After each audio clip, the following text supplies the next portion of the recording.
Well, it looks like the Red Dragon's popular here. Make sure you guys smash the crap out of that subscribe button so you guys don't miss out more on us. We just get like a double header of tournament data to actually look at. Now we actually get to dive into the world of Columbus in their first Genesys, YCS for the block here. Now, remember, YCS are going to be shifting to being Friday events here soon, so that's going to be something very interesting to talk about here. Now, Red Dragon Archfiend ended up having an amazing finish out of this weekend. We got to see this deck go overtime, winning the event and getting a top 8 finish as well. And this is what I like to see. I like to see that the new decks are actually making an impact within the format and actually showcasing that, there is something to be had with these decks. We also do get to see Radiant Typhoon getting the chance to do very well in this format. I mean, hey, it got shut out of Advance, so now you can just play it on into Genesys format, which is fine. Now, one of my favorite challengers out of the weekend was we got to see Mimighoul running around in the dungeon actually just doing some crazy things. I did not expect to see this. We also did get to see the power of Regenesis Voiceless Voice, especially in this format. I think this is pretty refreshing to actually see. So very, very nice of this. We also did get to see Doom Z Magnet Warriors. This is a combination of combinations that I personally didn't expect to see, let alone, doing very well. And we also did get to see a Cool Tune variant actually coming into the spotlight here. Now, the Cool Tune in this format is pretty limited in its capabilities that it's actually able to do. So, overall, this is pretty cool. Now, also down here, we did get to see there was a GMX deck, was a Mimighoul deck, and even Monarchs kind of made their way into the top cut. Let's pass on over to those deck lists. So starting things off here, we have our first place Red Dragon Archfiend special, and yes, Power Vice Dragon is going to cost some points, but I think that's fine, right? Like, this is going to be your boss, or your starter, to be able to kind of help you get things going, which is good. You have the entire Resonator package, which is basically unchained for your absolute pleasure, and we get to see, yes, we have Book of Eclipses in here as powerhouse interruption cards for you to be able to do your thing. We have the Cosmic Cyclones to force interruptions, which is nice, and we also do get to see probably one of the best generic cards in the entire format, which is Illusion Gate actually helping things out. I'm surprised Illusion Gate has remained at the current power that it has been allowed to run around with. And of course, most of this deck is going to be dedicated to, your extract pieces. Even with Crimson King being a 10-pointer, like, this is fine. This deck absolutely feels very unhinged, and it really, really, really proved itself this weekend. Next up, we get to see Radiant Typhoon, and yes, we get to basically do pretty much all the Radiant Typhoon plays you into. You have your Ogres dedicated to your points. Eldom is a little bit restricted, but that's not bad, because, the rest of this package is pretty much free at this point. You do get to see, you're going to be provided with, some utility options. So this is where Final Bringer End of Times and Radiant Typhoon Visions, you just cycle through these, right?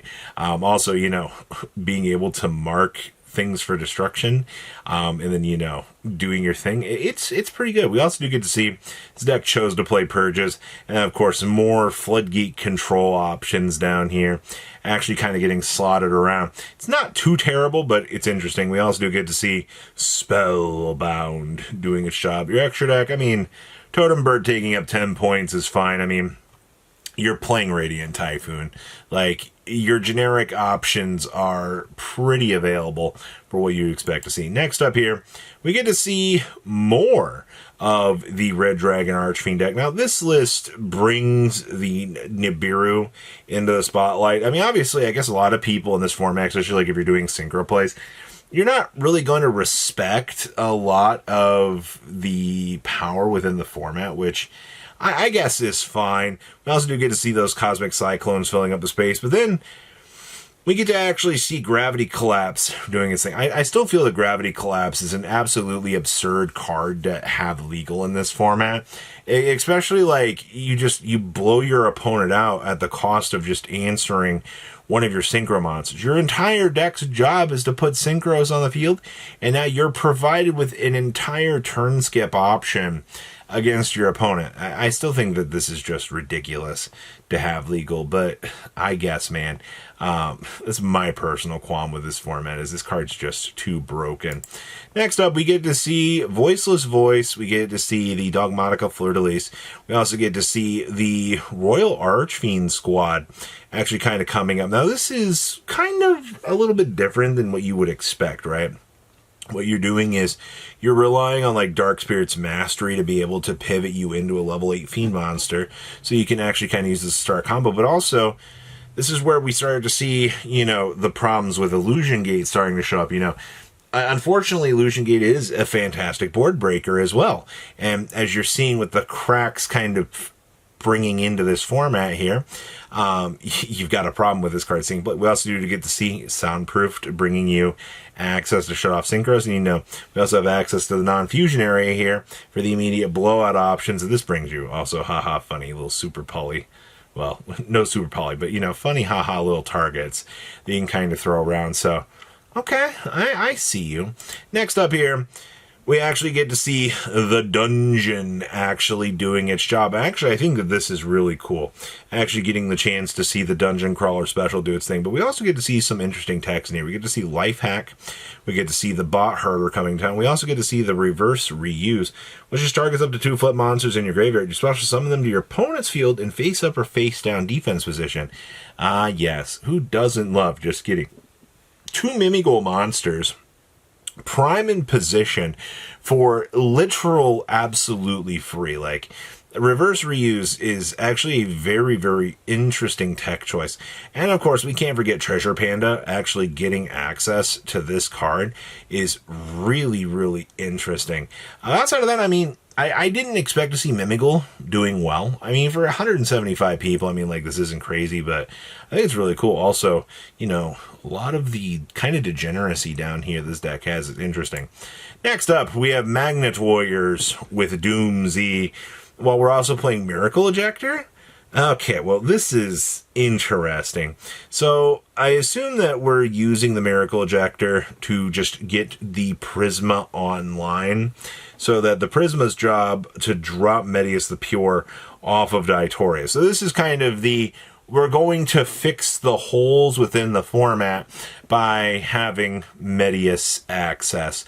Which, I mean, this is fine, right? You're able to bridge the deck into 60 cards, and you're actually able to just bypass a 5-point restriction cost at, you know, no use whatsoever. And of course, you know, with that extra inclusion, you know, the hero package just patches things up. I don't know if the designers are going to like that you just get to extend the package out, bypass, you know, restriction that they have on the list for free.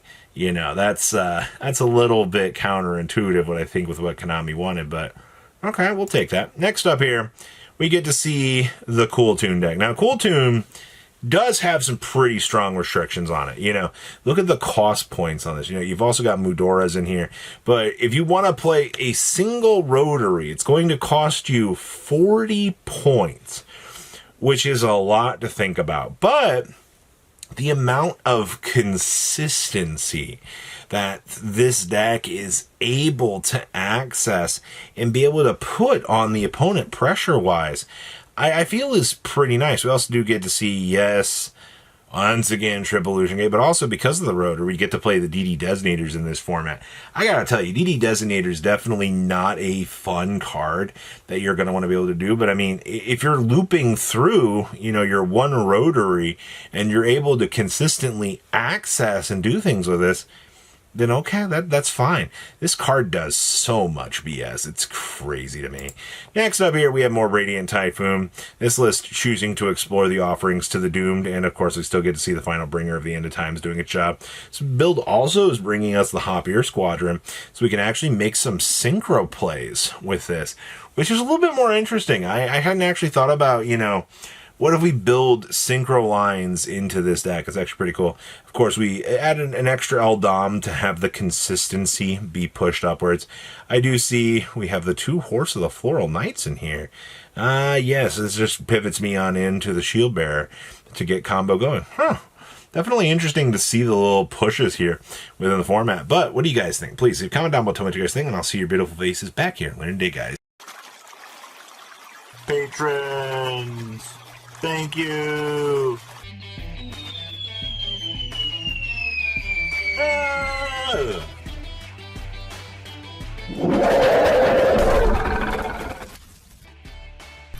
Thank you so much for watching. Check out these other videos.